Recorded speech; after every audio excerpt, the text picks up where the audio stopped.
Hello, everybody. Brandon here. So, in winter of 2018, I believe, age of probably maybe 21, 22, young 20s at that time, I finally went to my father and I asked him, like, I'm finally ready to learn some stuff. I'm finally ready truly to take this seriously and learn some of the fighting style, whatever martial art is that you took uh, when you were a young man.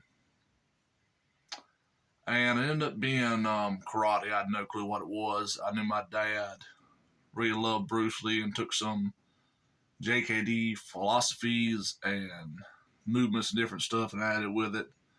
And had plenty of street fights back in his young days. Unlike me, somebody who really does not like to fight at all. Which some of y'all may find interesting. Went to him to ask for um, to learn a striking art, pretty much. And for 6 months straight, with minimal on and off, light to medium light spar, majority just working on movements and forms by myself.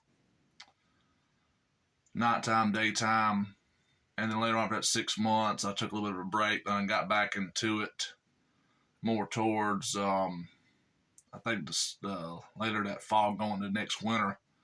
When I got my heavy bag, my first heavy bag, I started working on stuff on it and actually understand how to apply stuff to it. And my punches were really bad in comparison to my kicks. My kicks still weren't perfect. My balance was not perfect either. I couldn't get everything 100% properly for every exact kick to be at full capacity. Some I was better at than others. But I'm okay with people saying traditional martial arts was originally made for self-defense. But to say the only focus and practice mainly revolves around that over time, I have a problem with.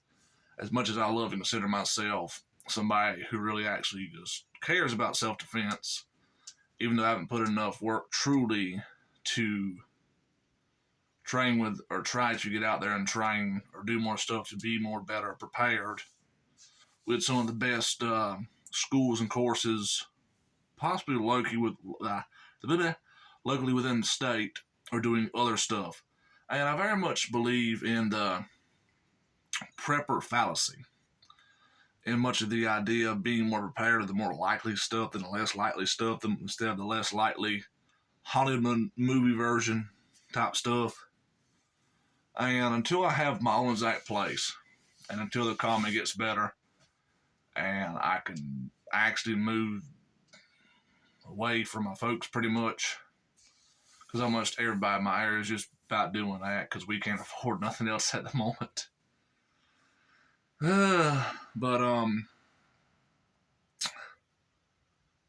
there was that, and there was something else. This common thing, if you ever look at point style karate, even karate combat mostly, very little bit of angle management is done. And I used to think combat sports were just went down with rules, and boxing was all about just punching and not the art of position, actually. And some of this I learned from talking to other people that were actually boxers and just messing around with it here and there.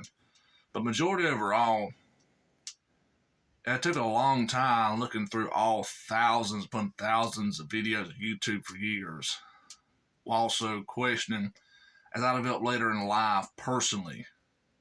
I went through stuff in life, my own experiences in life. I have broken up 5 fights where I've luckily not gotten hit due to just luck in general. I have sadly had to hurt 2 people. But as much as I consider myself the person that does not want to fight, does not want to hurt people, but in the moment where I saw I may need to fight, I instead switched into complete aggressor mode and took control of the situation. The other one was more of a roughing up to get a point across for somebody to get their act together. And I don't see either one of them as victories in my life. I don't see either one of them as great things to reflect on, like, oh, look what I did. There's a lot in combat sports that need to mix with martial arts, where they both need to train back and forth, see the differences. And is a street fight, a random ambush attack, whether you do MMA or combat sport, traditional martial arts, really something you can 100% prepare for? No. Having the skills, knowledge, or understanding the basic, simple stuff to do if and if you are aware to respond, helpful? Yes. With the lack of sparring, correct sparring, done over time, just in general, is something you do. Not just so you can get in there and see how good you are against other person, trying to fight, see who's better, but just later to work on better stuff, work on timing, work on reading other people. Different people going to do different stuff, not just move in different ways, everything else. Difference of shorter to taller people, and over time, that would give you a more better way of dealing with pressure and multiple different stuff. And that's something I want to work closer to towards the future, because I want to get that feeling, that benefit to help me furthermore what I'm trying to do. Even though I know a little bit of karate passed down from my father, I do not consider myself a karate person. Nor do I consider myself a martial artist.